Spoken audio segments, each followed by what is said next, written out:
جو ادھر سے افغانستان سے دہشت گردی آ رہی تھی غنی حکومت کے دوران میں، جس میں آئیسل بھی تھی، جس میں ٹی ٹی پی بھی تھی، جس میں بی ایل اے بھی تھا، انہوں نے فیصلہ کیا ہم آپ کی پوری طرح مدد کریں گے۔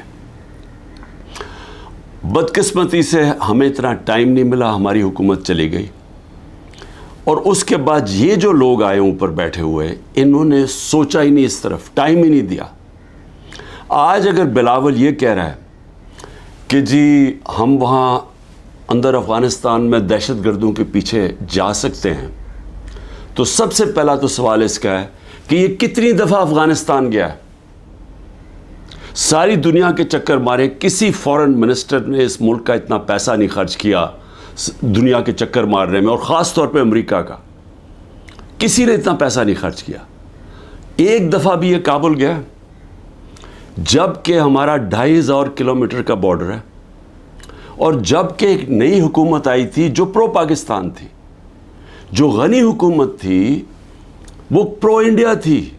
میں نے کانفرنسز کے اندر اس کو دیکھا جس طرح یہ ہاتھ باندھ کے کھڑا ہوتا تھا نریندر مودی کے سامنے، اور میں آخری کانفرنس جو تاشقند میں ہوئی تھی، جدھر ہندوستان بھی تھا اور ریپرزینٹیڈ، اور ادھر افغانستان بھی تھا، حالانکہ میں نے پوری کوشش کی ان سے اچھے تعلقات کرنے کی، میں گیا بھی کابل پریزیڈنٹ غنی سے بات چیت کرنے کے لیے، ان کو احساس دلوانے کے لیے کہ ہم تو جو بھی حکومت ہوگی افغانستان، ہم نے ان سے اچھے تعلقات رکھنے۔ اس کو پاکستان بھی بلایا، اس کے باوجود اس نے سب کے سامنے کھڑے ہو کے کہا کہ پاکستان نے 10,000 اپنے، اس نے ورڈ یوز کیا تھا، ہم نے لوگ بھیجے ہیں، ملیٹنٹس بھیجے ہیں جو مدد کریں افغانستان کے طالبان کی۔ سب کے سامنے جھوٹ بولا اس نے، تو وہ کھل کے ہمارے اگینسٹ تھا۔ ان کا جو سیکیورٹی ایڈوائزر تھا، وہ ہر روز پاکستان کے خلاف سٹیٹمنٹ دیتا تھا۔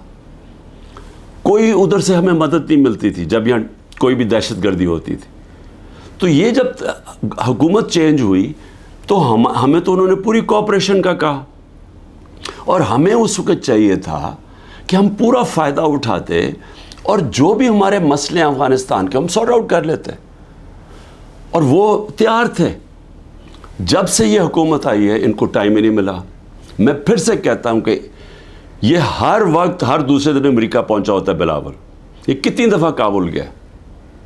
ہمیں چاہیے تھا کہ ہم وہ سارا ایریا جو ہمیں مسئلے بنے ہوئے ہیں دہشت گردی کو، اس کو ختم کرتے، نہ اس کے پاس ٹائم تھا، کیونکہ اور یا پھر اس کے جو ماسٹرز تھے، اس کے آقا تھے، ان سے اجازت نہیں ملی، نہ ہی ان کو اجازت ملی جو ہم نے روس سے سستا تیل بات کر کے آ گئے تھے۔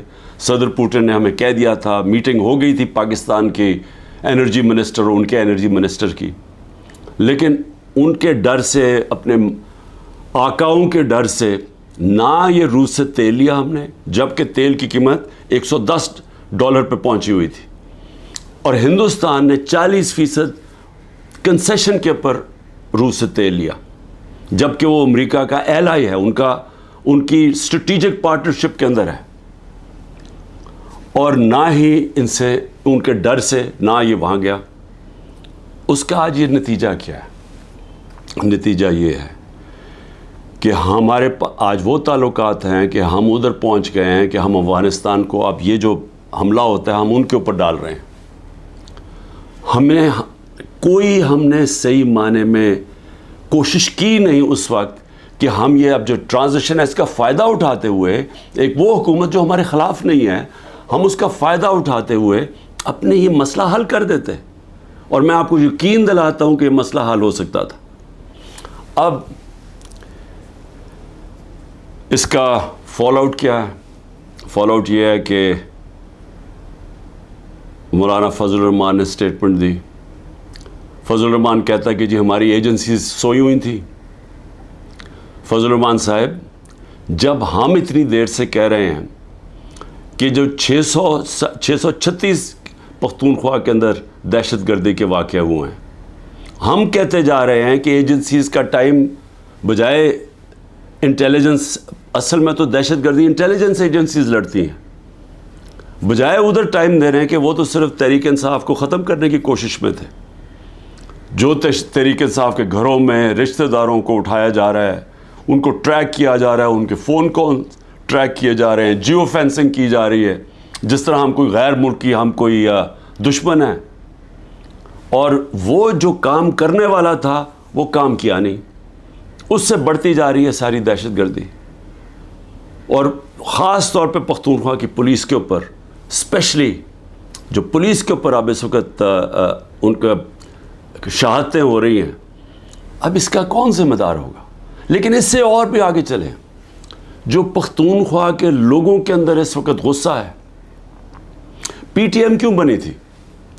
پی ٹی ایم یہ بنی تھی کہ جو ساری لڑائی, جو وار آن ٹیرر اصل تو قبائلی علاقے میں وہ اجڑ گیا, لوگوں کے گھر تباہ ہو گئے, زکوٰۃ دینے والے ہو گئے, وہ سارے لوگ نقل مکانی کرنی پڑی, لوگ اپنے گھروں سے نکل گئے, گھر جب واپس گئے گھروں میں بچا کچھ نہیں تھا. سوات کے لوگوں سے, ملاکنڈ کے لوگوں سے بھی یہی ہوا. وہ جب سارے نکلے وہاں سے باہر, جب تک واپس گئے وہ بھی زکوٰۃ دینے والے, زکوٰۃ لینے والے بن گئے. تو سب کو وہ یاد ہے, بڑی تکلیفیں انہوں نے اٹھائی, قربانیوں تو ساری اس علاقے نے دی.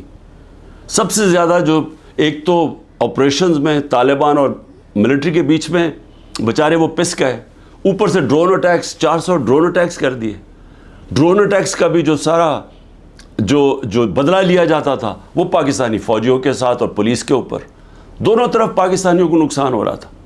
جبکہ حکمران ایک منہ سے آواز نہیں نکلتی تھی, کیونکہ امریکی نہ ناراض ہو جائیں کہ ڈرون اٹیکس کبھی ہوا ہی نہیں ہے دنیا میں کہ جس ملک آپ کا جس کے لیے جنگ لڑیں وہ آپ ہی کے اوپر حملہ کرے.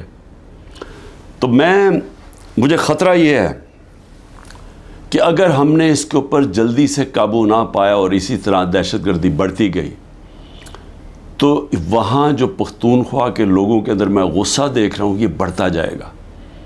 اور یہ میں کوئی ڈرانا نہیں چاہتا کسی کو, لیکن اگر یہی غصہ بڑھتا گیا اور یہ اس طرف چلا گیا جو آگئی جو دہشت گردی ہو رہی ہے اور وہ بڑھتی گئی, تو کیا پاکستان آج کل کے دور میں جب معاشی طور پہ ہم ویسے ہی ہمارا بدترین دور ہے, کیا ہم یہ دہشت گردی کا مقابلہ کر لیں گے؟ کیا یہ افورڈ کر سکتی ہے؟ اور کیا اس طرح کا فورن منسٹر اوپر بٹھا سکتے ہیں جو اس طرح کی پاگل پن والی سٹیٹمنٹس تھے, جو بجائے مسئلہ حل کرنے کے وہ اور مسئلہ گمبھیر کروا دے؟ تو مجھے آج اس کے اوپر خاص طور پہ مجھے یہ خوف سا آ رہا ہے کہ یہ چیزیں ہمارے ہاتھ سے نکل جائیں گی, کیونکہ جو اوپر بیٹھے ہوئے حکمران ان کی سوچ ہی کچھ اور ہے, اور سوچ تو ہمارے سامنے آئی گئی ہے. ایک تو آج شہباز شریف نے ایک اور الیکشن سے بھاگنے کے لیے ایک اور سینسس کا شوشہ چھوڑ دیا. بھئی مجھے یہ بتائیں کہ جب سے آپ آئے ہیں 15 مہینے پہلے, تو کیا تب آپ کو نہیں پتا تھا کہ الیکشن اکتوبر کے اندر ہونی ہے, نیشنل الیکشن, آپ کی ٹرم ختم ہونی ہے؟ تب آپ کو نہیں پتا تھا کہ یہ جو سینسس جو بھی ہم نے کرنا اس سے پہلے کریں؟ یہ ایک اور الیکشن بھاگنے کا انہوں نے راستہ نکال لیا. دوسرا, دونوں پختونخوا کے اندر اور پنجاب میں غیر آئینی حکومتیں چل رہی ہیں, کیئر ٹیکر. پہلے تو وہ کیئر ٹیکر ہے ہی نہیں, کیئر ٹیکر تو نیوٹرل ہوتی ہے, وہ تو انہوں نے اپنی یہ ایک نون لیگ چلا رہی ہے پنجاب, اور دوسرا وہ فضل الرحمان اور وہ ANP چلا رہی ہیں پختونخوا. یہ تو کیئر ٹیکر ہے ہی نہیں. اور ان دونوں صوبوں کے لوگ جو 70% پاکستانی ہیں, وہاں غیر آئینی لوگ بیٹھے ہوئے ہیں جن کی کوئی قانونی حیثیت نہیں ہے. اب یہ کوشش کر رہے ہیں کہ مزید اور یہ اوپر بیٹھے رہیں, اور یہ ایک شوشہ اس کا, اور یہ کہ جناب ہم سینسس کروانا چاہتے ہیں, سیکیورٹی کا بھی شوشہ بنا لیں گے. پنجاب کی 14 مئی کی الیکشن انہوں نے اس لیے نہیں کروائی, ہمارے پاس پیسے نہیں ہیں جی. پیسے MNAs کو رشوت دینے کے لیے بہت پیسے ہیں, لیکن ہمارے لیے پیسے نہیں ہیں الیکشن کروانے کے لیے, 20 ارب روپیہ نہیں تھا. اور اب جو مجھے نظر آ رہا ہے, یہ پھر کوشش کریں گے کہ کسی نہ کسی طرح اس سے نکلیں, اور لوگوں کو پھر یہ جو رد عمل آنا ہے اس کے لیے یہ تیاری کر رہے ہیں. کیونکہ ظاہر ہے ایک اگر لوگ بیچارے الیکشن کی انتظار کر رہے ہیں نا کہ ہمیں جو انہوں نے لوگوں کا معاشی قتل کیا ہے، یعنی ایسے معاشی حالات عوام کے اوپر تو آئے ہی نہیں ہیں. سارے جو معاشی انڈیکیٹرز ہیں وہ پاکستان کی تاریخ کے سب سے برے ہیں. بے روزگاری لے لو، انڈسٹری بند ہو رہی ہے. گروتھ ریٹ جب نیچے آتی ہے، مطلب جب آپ کی دولت میں اضافہ جو 6.1% سے اب جو 0 پہ آئی ہے، تو اس کا مطلب بے روزگاری تو بڑھنی ہے، دولت کم ہو رہی ہے ملک کی. اور اس کے علاوہ مہنگائی جس سطح پہ پہنچ گئی ہے تو لوگوں کے حالات تو سب کو پتہ ہے. اب لوگ الیکشن کا انتظار کر رہے ہیں. انہوں نے اب کیا کیا ہے؟ اب 2 قانون لے کے آ رہے ہیں. ایک ہے سیکریسی ایکٹ اور دوسرا ہے پریونشن آف ایکسٹریم وائلنس. وہ ایک میں ہی کیا کر رہے ہیں کہ آپ انٹیلیجنس ایجنسیز کو کسی مثلا میرے اوپر ایک فوج کے ادارے میں، انٹیلیجنس کے ادارے میں ایک آدمی میرے اوپر قتل کرنے کی کوشش کرتا ہے، جو مجھے پتہ اس نے کیا.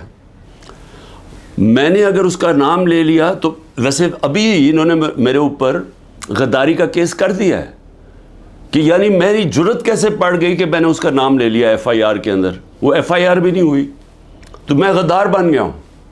اب یہ ایک تو وہ کرنے جا رہے ہیں. دوسرا سیکریسی ایکٹ میں کہ جناب یہ کسی کے گھر میں بھی گھس جائیں گے انٹیلیجنس ایجنسی.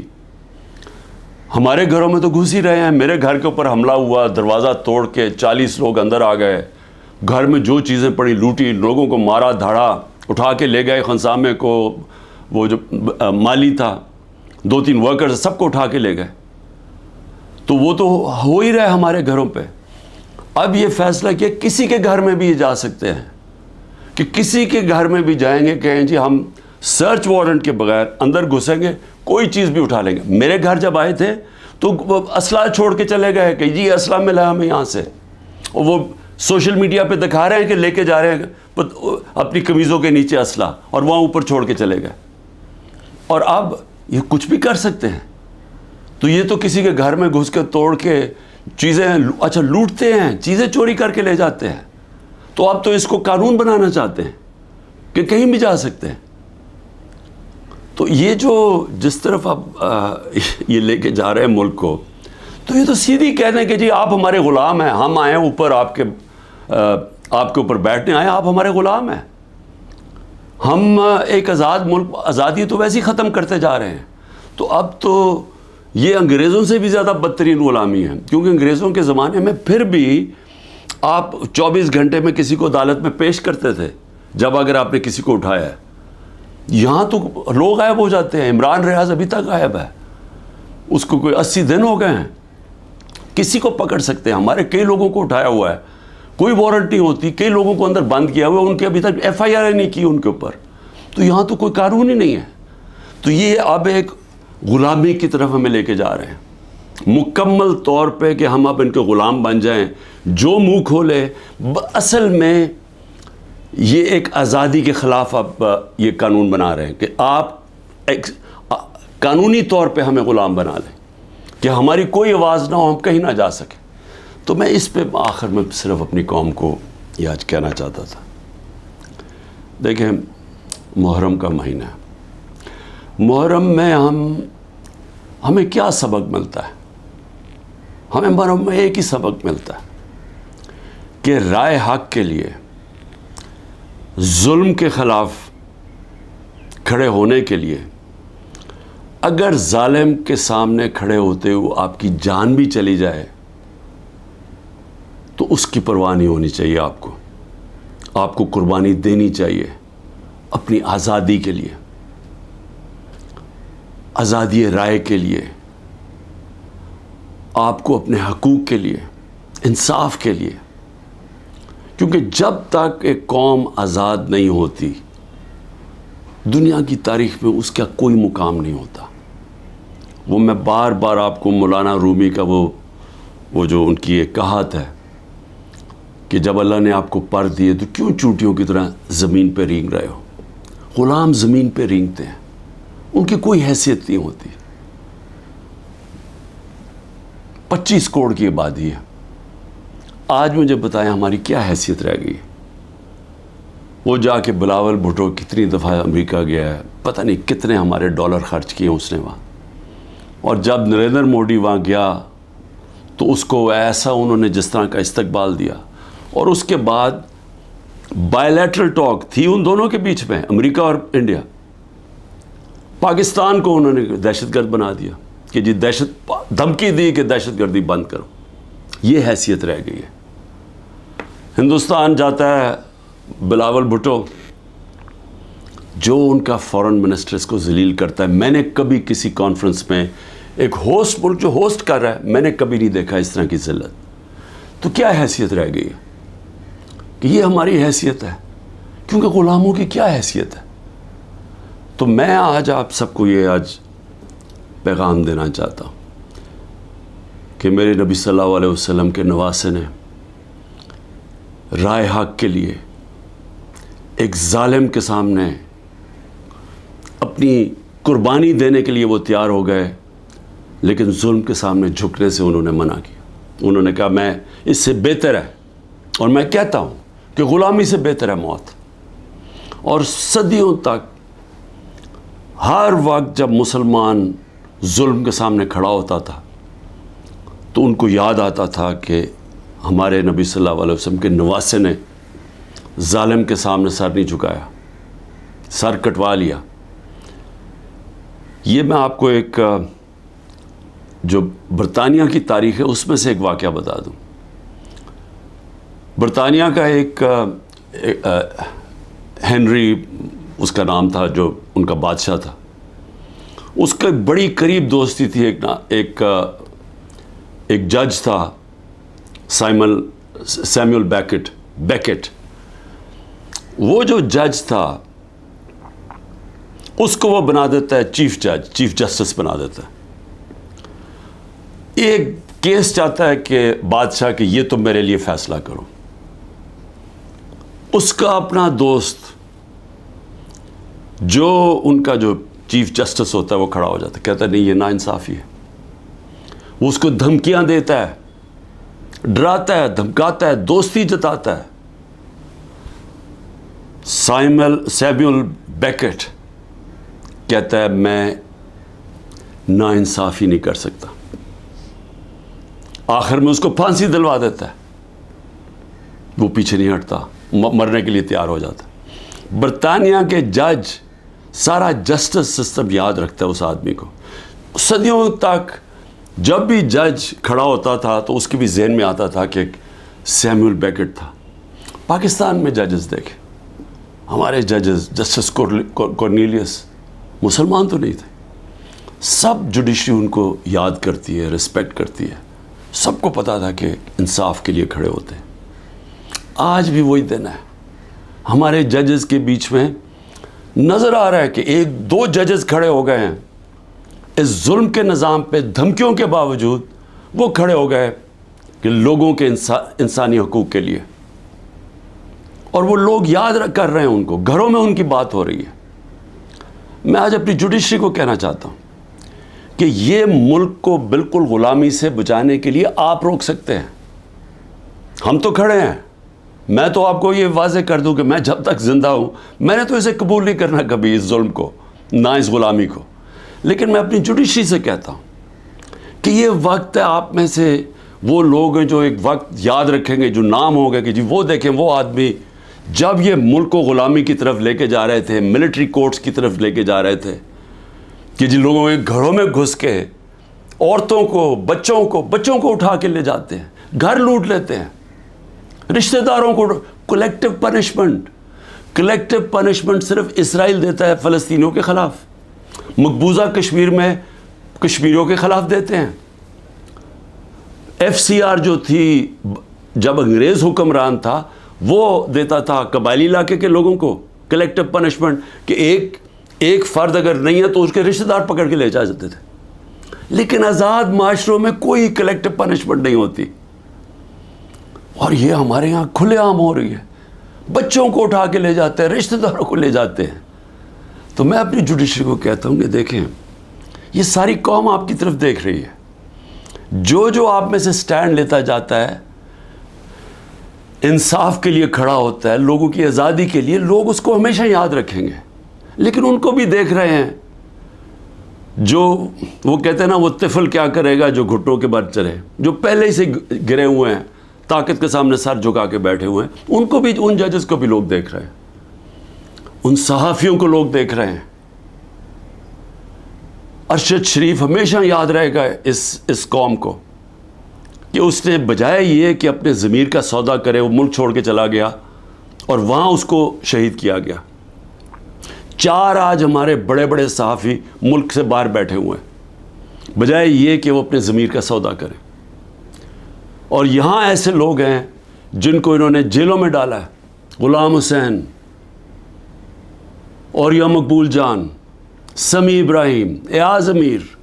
یہ لوگ ان کو یاد رکھیں گے کہ انہوں نے ضمیر کا سودا نہیں کیا، یہ کھڑے ہوئے رائے حق پہ لیے.